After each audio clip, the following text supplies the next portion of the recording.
ഇന്നത്തേത് egg fried റൈസിന്റെ recipe ആട്ടോ. റെസ്റ്റോറൻറ്റിൽ കിട്ടുന്ന അതേ ടേസ്റ്റിലുള്ള എഗ് ഫ്രൈഡ് റൈസ് വീട്ടിൽ ഈസി ആയിട്ട് നമുക്ക് റെഡിയാക്കി എടുക്കാവുന്നതേ ഉള്ളൂ.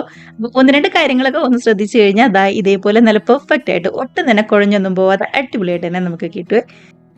അപ്പോൾ എല്ലാവരും ദാ ഇതേപോലെ ഒന്ന് ട്രൈ ചെയ്ത് നോക്കുക. കമന്റ്സ് ഒക്കെ ആണെന്നുണ്ടെങ്കിലും മറക്കാതെ അറിയിക്കുക. കണ്ടു നോക്കിയാലോ എങ്ങനെ നമ്മുടെ റെസിപ്പി ചെയ്തെടുക്കുന്നതെന്ന്. അപ്പോൾ ആദ്യം തന്നെ നമ്മുടെ ബസ്മതി അരി ഒന്നും ഇങ്ങോട്ട് വേവിച്ചെടുക്കണം. ഞാനിവിടെ 250 ml കപ്പിന് 1 കപ്പ് അരിയാട്ടോ എടുത്തിരിക്കുന്നത്. ഇതേപോലെ നന്നായിട്ട് കഴുകി ഒരു 20 മിനിറ്റെങ്കിലും വെള്ളത്തിൽ നന്നായിട്ടൊന്ന് കുതിർത്തിട്ട് വേണം അരി ഒന്ന് ഊറ്റി വെക്കാനായിട്ട്. ഇനിയിപ്പോൾ നമുക്ക് അരി ഒന്ന് വേവിച്ചെടുക്കണം. അതിനായിട്ട് വെള്ളമൊക്കെ നന്നായിട്ട് തിളച്ച് വരുമ്പോൾ ആവശ്യത്തിന് ഉപ്പും അതേപോലെ തന്നെ 1 ടീസ്പൂൺ നാരങ്ങ നീരും കൂടി ചേർത്ത് കൊടുക്കുന്നുണ്ട്. ശരിക്കും തിളച്ച് വന്നതിലേക്കാണ് നമ്മൾ കഴുകി ഊറ്റി വെച്ചിരിക്കുന്ന ബസ്മതി അരിയും കൂടി ചേർത്ത് കൊടുക്കുന്നത്. ഇതേപോലെ ശരിക്കും ഒന്ന് മിക്സ് ചെയ്ത് നല്ലോണം ഒന്നുകൂടി തിളച്ച് അരിയൊക്കെ 1/4 ഭാഗം ഒന്നുകൂടി വേവായി വരണം. ഒരുപാട് വെന്ത് കുഴഞ്ഞു പോവരുതേ. ഒരു 1/4 ഭാഗം വേവായി മാത്രം വന്നാൽ മതി കേട്ടോ. ഇനി ബാക്കി ആ ഫ്രൈഡ് റൈസ് ഒക്കെ റെഡിയാക്കാൻ നേരത്ത് ആ ചൂടിൽ കിടന്നുകൊണ്ട് പതുക്കെ ഒന്നും കൂടി ഒന്ന് റെഡിയായി വന്നോളൂ. ഒട്ടും തന്നെ ഒട്ടിപ്പിടിക്കാതിരിക്കാനായിട്ട് 1 ടീസ്പൂൺ ഓയിലും കൂടി ചേർത്ത് കൊടുക്കുന്നുണ്ട്. ഞാനിവിടെ സൺഫ്ലവർ ഓയിലാട്ടോ ചേർത്ത് കൊടുത്തിരിക്കുന്നത്. വെളിച്ചെണ്ണയൊന്നും ചേർത്ത് കൊടുക്കണ്ട. ഇതേപോലെ ഏതെങ്കിലും റിഫൈൻഡ് ഓയിൽ ചേർത്താൽ മതി. നന്നായിട്ടൊന്ന് മിക്സ് ചെയ്ത് ഒരു 1/4 ഭാഗം വേവാകുമ്പോൾ ഇതേപോലെ കോരിയെടുത്ത് നമുക്ക് മറ്റൊരു പ്ലേറ്റിലേക്ക് വെള്ളമൊക്കെ കളഞ്ഞ് നന്നായിട്ടൊന്ന് തണുത്ത് വരാനായിട്ട് മാറ്റി കൊടുക്കാം. കഴിയുന്നുണ്ടെങ്കിൽ ശരിക്കും ഒന്ന് തണുത്തിട്ട് ഒരു 2 മണിക്കൂറെങ്കിലും ഫ്രിഡ്ജിൽ വെച്ച് ഒന്നും കൂടി തണുപ്പിച്ചിട്ട് എടുക്കുകയാണെന്നുണ്ടെങ്കിൽ നല്ല അടിപൊളിയായിട്ട് തന്നെ നമ്മുടെ റൈസ് നമുക്ക് കിട്ടുമേ. അപ്പോൾ അതവിടെ ഇരുന്ന് ശരിക്കും ഒന്നും കൂടി തണുത്ത് വരട്ടെ. നമ്മുടെ റൈസ് ഒക്കെ ആണെങ്കിലും നന്നായിട്ട് തണുത്ത് വന്നതിന് ശേഷം വേണം കേട്ടോ ഇതേപോലെ ബാക്കിയുള്ള കാര്യങ്ങളൊക്കെയും ചെയ്യാനായിട്ട്. അത്യാവശ്യം വലിപ്പമുള്ള ഒരു പാൻ എടുക്കുക. ഒരു 2 ടേബിൾ സ്പൂൺ ഓയിൽ ചേർത്ത് കൊടുക്കണേ. അതിലേക്ക് ഒരു 4 മുട്ടയും ആവശ്യത്തിന് ഉപ്പും അതേപോലെ തന്നെ കുരുമുളക് പൊടിയും കൂടി ചേർത്ത് കൊടുക്കുന്നുണ്ട്. ഇതേപോലെ നന്നായിട്ട് തന്നെ ഒന്നും കൂടി ചിക്കിയെടുക്കാം. നമ്മൾ ഈ ഫ്രൈഡ് റൈസിന് മുട്ടയൊക്കെ ചിക്കാൻ നേരത്ത് ഒരുപാട് പൊടിഞ്ഞു പോകരുത്.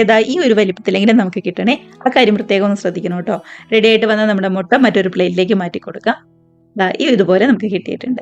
ഇനിയിപ്പോൾ അതേ പാനിൽ തന്നെയാണ് നമ്മൾ ഫ്രൈഡ് റൈസ് റെഡിയാക്കി എടുക്കുന്നത്. 1 ടേബിൾ സ്പൂൺ ഓയിൽ ചേർത്ത് കൊടുക്കുക. ഇതിലേക്ക് 1 ടേബിൾ സ്പൂൺ തന്നെ നമ്മുടെ വെളുത്തുള്ളി പൊടിയായിട്ട് കട്ട് ചെയ്തും കൂടിയാണ് ചേർത്ത് കൊടുക്കുന്നത്.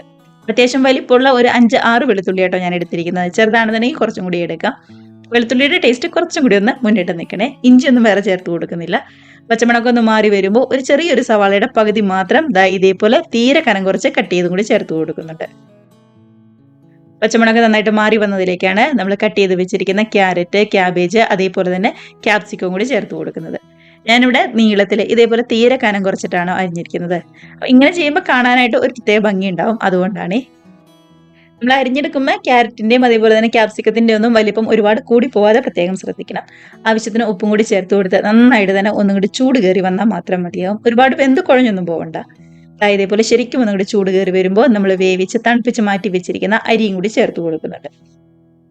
അരിയൊക്കെ ആണെങ്കിലും നന്നായിട്ട് തണുത്ത് വന്നപ്പോൾ ഞാൻ 1 മണിക്കൂർ ഒന്ന് ഫ്രിഡ്ജിലും കൂടി വെച്ച് ശരിക്കും ഒന്നിങ്ങ് തണുപ്പിച്ചെടുത്തതാണ്. കുറച്ചും കൂടി നല്ല ടേസ്റ്റിൽ നമുക്ക് കിട്ടും. അതുകൊണ്ടാണ് ഇതേപോലെ ചെയ്യുന്നത്. നമ്മുടെ അരിയൊക്കെ ആണെന്നുണ്ടെങ്കിൽ നമ്മൾ ചേർത്ത് കൊടുത്തിട്ടുണ്ട്. ഇതിലേക്ക് ഒരു 1.5 ടേബിൾ സ്പൂൺ ചില്ലി സോസാണ് ചേർത്ത് കൊടുക്കുന്നത്. ഗ്രീനോ ഇല്ലാന്നുണ്ടെങ്കിൽ ഇതേപോലെ റെഡോ ചേർത്ത് കൊടുക്കാം. 1 ടേബിൾ സ്പൂൺ നിറച്ച് തന്നെ സോയാ സോസും കൂടി ചേർത്ത് കൊടുക്കുന്നുണ്ട്. നമ്മൾ റെഡിയാക്കി വെച്ചിരിക്കുന്ന മുട്ടയും കൂടി ചേർത്ത് ഇതെല്ലാം കൂടി നമ്മുടെ വെജിറ്റബിൾസുമായിട്ട് ശരിക്കും ഒന്നുകൂടെ മിക്സ് ചെയ്തെടുക്കലാണ് ആദ്യമേ ചെയ്യുന്നത്. മാത്രമല്ല റൈസ് വേവിച്ച് മിക്സ് ചെയ്യാൻ നേരത്ത് ഒരിക്കലും നമ്മുടെ സ്റ്റീൽ സ്പൂൺ ഉപയോഗിക്കരുത് കേട്ടോ. അങ്ങനെയാണെന്നുണ്ടെങ്കിൽ പെട്ടെന്ന് നിങ്ങളുടെ പൊടിഞ്ഞു പോകും റൈസൊക്കെ. ഇതേപോലെ ഒരു മരത്തിൻ്റെ സ്പൂൺ ഉപയോഗിക്കുകയായിരിക്കും കുറച്ചും കൂടി നല്ലതേ. കണ്ടോ, സോസൊക്കെ ആയിട്ട് നന്നായിട്ട് തന്നെ ഒന്നും കൂടി യോജിപ്പിച്ച് മിക്സ് ആക്കി എടുത്തിട്ടുണ്ട്. ഇനി ഇതിലേക്ക് ഏറ്റവും ലാസ്റ്റ് ആയിട്ട് 1 ടീസ്പൂൺ നമ്മുടെ കുരുമുളക് പൊടിയും അതേപോലെ തന്നെ 1 ടീസ്പൂൺ തന്നെ ബട്ടറും കൂടി ചേർത്ത് കൊടുക്കുന്നുണ്ട്. എരിവൊക്കെ കുറച്ചും കൂടി ഇഷ്ടമാണെന്നുണ്ടെങ്കിൽ 1 ടേബിൾ സ്പൂൺ വരെയൊക്കെ കുരുമുളക് പൊടി ചേർത്ത് കൊടുക്കാവേ. അതേപോലെ തന്നെ റൈസൊക്കെ നല്ല സോഫ്റ്റ് ആയിട്ട് കുറച്ചും കൂടി ഒന്ന് ടേസ്റ്റി ആയിട്ട് വരാനായിട്ടാണ് ഇതേപോലെ 1 ടീസ്പൂൺ ബട്ടറും കൂടി ചേർത്ത് കൊടുക്കുന്നത്. 1 ടീസ്പൂണോ അല്ലാന്നുണ്ടെങ്കിൽ റൈസിന്റെ അളവനുസരിച്ച് 1 ടേബിൾ സ്പൂൺ വരെയൊക്കെ നമുക്ക് ബട്ടറും കൂടി ചേർത്ത് കൊടുക്കാം. ഇതേപോലെ എല്ലാം കൂടി നന്നായിട്ട് തന്നെ ഒന്നുകൂടി യോജിപ്പിച്ചതിന് ശേഷം ഗ്യാസ് അങ്ങ് ഓഫ് ചെയ്യാവുന്നതേ ഉള്ളൂ. ക്യാരറ്റും ക്യാപ്സിക്കും ഇതേപോലെ നീളത്തിൽ അരിഞ്ഞതുകൊണ്ട് കാണാനാണെന്നുണ്ടെങ്കിലും ഒരു ഭംഗിയുണ്ട്. അപ്പോൾ ഇത്ര സിമ്പിളായിട്ട് റെഡിയാക്കി എടുക്കാൻ പറ്റാവുന്ന ഒട്ടും തന്നെ കുഴഞ്ഞൊന്നും പോവാത്ത നല്ല അടിപൊളി ഫ്രൈഡ് റൈസിൻ്റെ റെസിപ്പിയാണ്. ട്രൈ ചെയ്ത് നോക്കുക. കമൻസ് ഒക്കെ ആണെന്നുണ്ടെങ്കിലും മറക്കാതെ അറിയിക്കുക കേട്ടോ. ഒരുപാട് തണുത്തൊന്നും പോവാതെ ചെറു ചൂടോടുകൂടി കഴിക്കാനായിട്ട് ശ്രദ്ധിക്കുക. നമ്മുടെ ചില്ലി ചിക്കൻ്റെയോ ഇല്ലാന്നുണ്ടെങ്കിൽ നമ്മുടെ ചില്ലി സോയയുടെ കൂടെ അടിപൊളിയായിട്ടിരുന്ന് കഴിക്കാവുന്നതേ ഉള്ളൂ.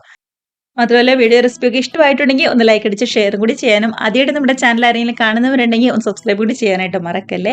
അപ്പം നമുക്ക് ഇതേപോലുള്ള പുതിയ നല്ല അടിപൊളി വീഡിയോസ് റെസിപ്പീസ് ഒക്കെ ആയിട്ട് വീണ്ടും കാണാം. അതുവരെ എല്ലാവരും നല്ല ഹാപ്പി ആയിട്ട് അടിപൊളിയായിട്ട് ഇരിക്കുക. ബൈ.